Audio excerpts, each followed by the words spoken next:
Takže ahoj, dnešní video bude vlog číslo 2 vlastně jakoby a bude to objasnění vyjádření se k tomu, že jsme byli hodně neaktivní v měsíci březnu a vůbec si myslím, že i v únoru jako. A potom ještě tady budou moje plány na video, jakoby káčka. No, on je takový divný říkat jakoby o sobě, že jsem káčko, ale oka. No, takže já tady měla naplánovaný videa na březen i na na březen, ale napsala jsem si k tomu vlastně pomlčku, že to bude březen až duben. A první, čím asi začnu, budou jakoby ty plány na videa, nebo takhle, neaktivitou. Začnu první, protože ta neaktivita se jakoby snadně objasní. No, je to tak, že prostě, už jsem to říkala v několika videích, že jsme měli hrozně málo času. Měli jsme hodně přednášek ve škole, ne, ale přednášek, jakoby hodně akcí. Teď jsme třeba měli naposledy nějakou besídku ze zemáku a podobně. Měli jsme hodně akcí, takže jsme měli třeba dlouhoškolu. Potom jsme měli ještě jakoby zkoušet na různý vystoupení a podobně, takže fakt toho bylo hodně. A navíc ani nebyla nálada prostě. A ono potom je blbý, když jsou ty videa takový, že tady prostě takhle sedím a prostě jenom takhle mluvím. A tak, že jo, takže, no, a tak, no. Takže, na březen jsem tady měla videa naplánovaný přesně 3, i když jedno jsem nechtěla prozrazovat, ale asi už mi nic jiného nezbývá. Co jsem teda ještě domyslela, no 3 videa. Ne 3 konkrétní videa, 2 konkrétní videa a to třetí je vlastně takový, spíš takový, protože asi budeme natáčet vlogy a nevím jak, jakoby Včko teďkom vůbec jakože nemá, protože za prvý mobil jakože blbne a za druhý taky nejsou nápady a prostě pokusíme se vymyslet něco i ve škole a takhle. Bavíme se o tom někdy, ale jakože furt nás nic nenapadá, nic jako co by fakt mělo jakože něco. Co se, to si tady napíšu, co se rozhodně plánujeme udělat nějaký společný video, abyste nás slyšeli v jednom videu zároveň, i když ještě nevíme, co to bude, ale rozhodně to nebude bfftek, takže jako na to zapomenem.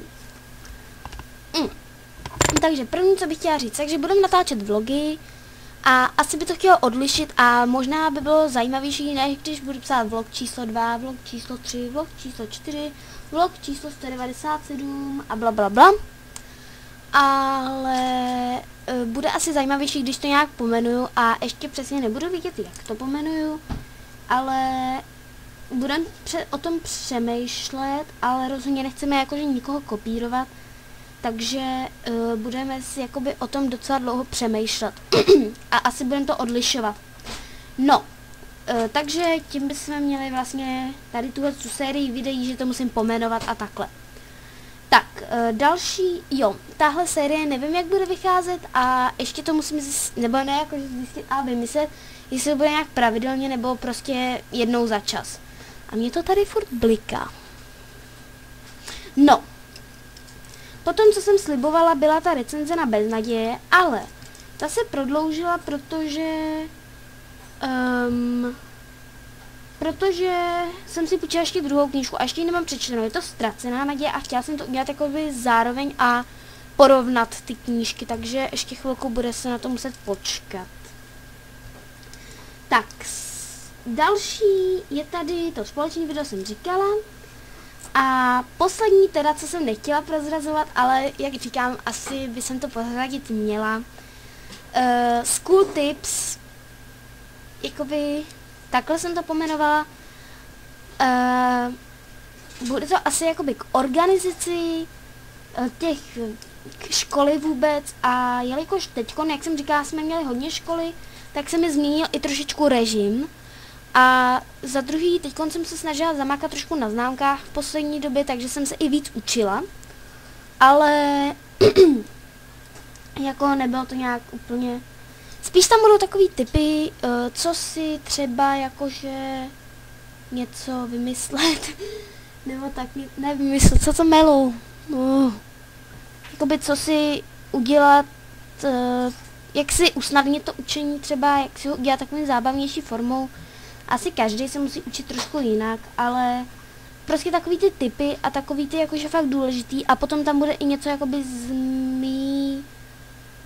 z mý organizace školy nebo tak něco jakože jak já se učím a takový ten můj režim, takže to vám taky řeknu. A bude to takový asi propracovanější video a k tomu se dostáváme k další věci, protože jste si všimli, že většina videí funguje tak, že prostě koukáte na obrazovku, u Včka se sem tam něco pohybuje a mění se obrázky a u mě taky zase obrazovka, na kterou koukáte a ono je to asi dost nudný. Na jednu stranu, když koukáte na youtuberky, tak jako taky vidíte jenom jejich obličej a jejich pohybující se ruce a všechno. Ale i tak je to jakože nudný, takže pokusím se něco vymyslet, ale nic jakože neslibuju nic závratného, ale i kdybych tady měla, já nevím, něco, nevím co, tak pokusím se to nějak jakože zlepšit. No a nebudu to nějak moc prodlužovat, protože ty dlouhý videa jsou nudný, takže tohle jsou videa na březen a na duben mám jakože taky nápady, ale mám je zatím jenom v hlavě. A další věc je, že no,